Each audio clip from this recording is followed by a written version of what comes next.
Serge Manani Daouda, PDG de Satellis, représentant Canal+ au Gabon.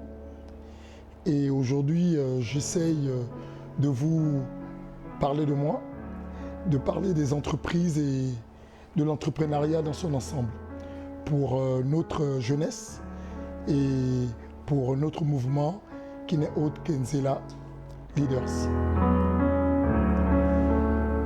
Mon enfance, que puis-je dire? À part le fait que j'ai démarré l'école au niveau du jardin d'enfants, et j'ai intégré le CP1 à l'école urbaine, juste au niveau de 9 étages. C'est là où j'ai passé mon enfance, avant de me retrouver au lycée technique, puis au Maroc, puis à Lyon en France. Et ce parcours est un parcours, je vais dire, tout ce qu'il y a de plus normal. Un parcours que tous les enfants de cette époque ont certainement vécu et vont se reconnaître dans ce que je vais expliquer, dans ce que je vais dire. J'ai eu le privilège, au sortir de mes études, d'être ingénieur en informatique. Et au sortir de là, nous avons monté des petites cellules d'informatique et nous essayons d'apporter la petite expérience que nous avons eue au Maroc, au niveau du Gabon.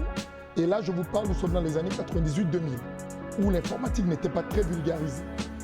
J'avais, lorsque j'étais en stage, dans une entreprise au Maroc qu'on appelle Infotrop, cette entreprise qui m'avait envoyé aussi en France pour faire un stage dans une petite unité qui était Canal+, où j'ai fait des stages pour le compte d'Infotrop, parce que j'étais salarié étudiant dans cette société marocaine, le propriétaire était français.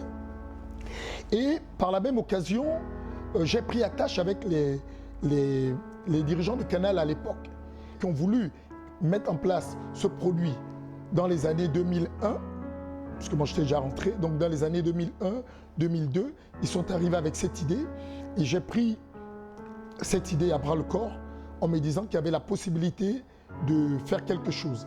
Sachant qu'il n'y avait pas grand monde qui connaissait le produit, il n'y avait pas du tout des gens qui suivaient Canal, parce que la RTG2 était bien fournie et les gens s'en contentaient, il faut le dire. C'était diffusé sur tout le territoire. Il était difficile de faire un pari sur un produit comme celui-là, que peut-être aujourd'hui on trouve beau, mais à l'époque, il n'y avait que 12 chaînes Canal. Et 12 chaînes, et l'installation allait à plus d'1 million de francs. Donc vraiment, croire à ça, je pense qu'il fallait être un tout petit peu rêveur. Et je pense que j'avais cette folie de l'époque. Tout en faisant de l'informatique, j'ai pris le produit et j'ai cru au produit. Je me suis dit, ça va marcher, ça peut marcher. Et pour ceux qui se souviennent de mes interviews au début des années 2000, je parlais déjà de vulgariser le produit et de faire en sorte que ça soit dans tous les foyers. Alors que le coût était complètement déraisonnable quand on prend les choses avec du recul. Mais je pense que c'était cette folie, cette envie d'y aller, cette envie de donner, cette envie de croire à quelque chose qui n'était peut-être pas possible pour le commun des mortels à l'époque. Cette envie-là m'a donné des ailes et j'ai cru au produit. Et je pense qu'aujourd'hui, c'est une véritable réussite et on ne peut que s'en féliciter. On l'a quasiment dans tous les foyers et je pense qu'on ne peut que s'en réjouir. Le regard des gens par rapport à ce que j'appellerais réussite, peut-être pas, mais par rapport à ce que j'ai pu accomplir, je vais dire, ce regard, il est mitigé. Vous savez, au début, effectivement, c'était comme un mythe pour beaucoup. Et peut-être même un mythe pour moi-même, qui ai peut-être été aussi un peu surpris de voir comment les choses allaient.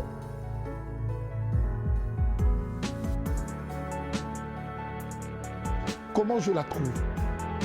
Elle n'est pas du tout différente de celle que nous avons eue. Pas du tout, je le dis bien. Peut-être un peu plus ouvert au monde grâce aux nouvelles technologies, grâce à Internet qui est aujourd'hui très vulgarisé, marque bien qu'ils s'approprient ces nouvelles technologies. Aujourd'hui, je suis filmé par des jeunes. Et quand je regarde le matériel qu'ils ont, je suis sûr qu'à leur âge, je n'étais pas capable de m'en offrir, de me les offrir. Donc, ça se voit déjà qu'il y a une très bonne appropriation des nouvelles technologies.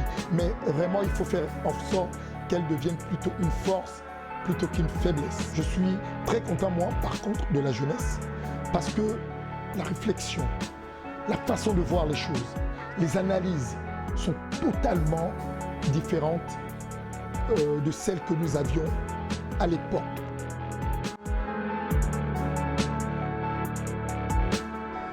Je pense que ce qu'on devrait plutôt faire au niveau national, les jeunes, les plus jeunes ou les moins jeunes, c'est d'essayer de réfléchir sur des mécanismes pour être une valeur ajoutée. Ne pas toujours attendre l'État. Mais il faut savoir aussi une chose, tout le monde ne peut pas être entrepreneur. Ceux qui ont pour vocation de travailler pour apporter leur contribution au développement, qu'ils travaillent et qu'ils soient de très bons employés. C'est très important. Mais ceux qui ont la vocation de se mettre à leur propre compte, ceux-là doivent savoir une chose, c'est de ne pas toujours être à l'affût et à la recherche des marchés de l'État.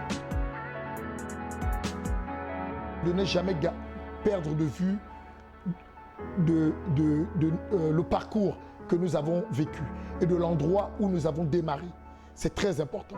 Je pense que beaucoup comprennent très bien où je vais aller et leur dire de continuer dans ce sens, de s'approprier les valeurs africaines, ne pas trop s'en éloigner, parce que ces valeurs africaines, nous ne pouvons en aucun cas nous en défaire.